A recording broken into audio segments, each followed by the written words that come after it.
buona fortuna. Et on les appelle à Malte les Luzzi.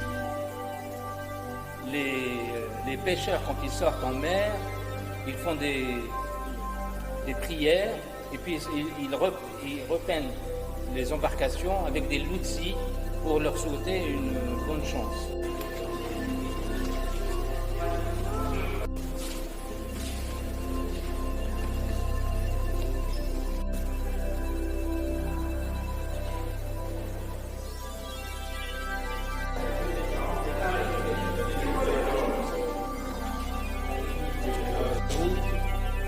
L'itinéraire supposé d'Ulysse. Il y a eu plusieurs versions. Je ne vais pas vous dire que c'est l'essentiel de l'itinéraire, mais c'est l'itinéraire supposé d'Ulysse.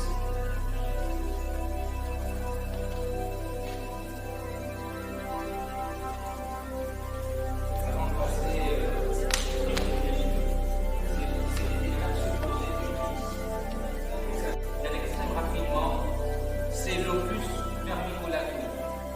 Ce sont ces mosaïques-là, très fines, surtout quand il s'agit de portraits.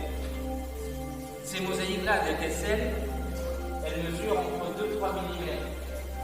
C'est incroyable. Comme ça, imaginez-vous ce jeune Tunisien pour la taille de ces essais de 3 mm.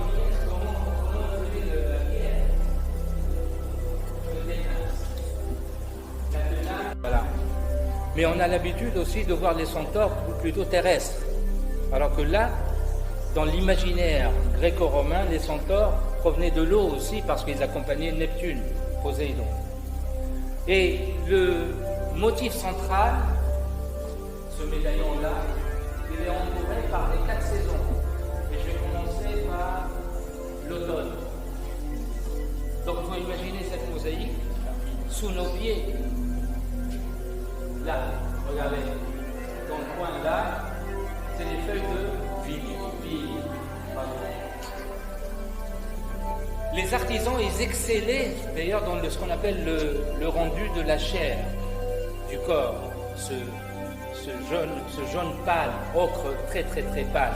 Donc il fallait trouver la pierre, la couper et faire un nuancier, c'est-à-dire de la même couleur, on passe du plus pâle au plus foncé.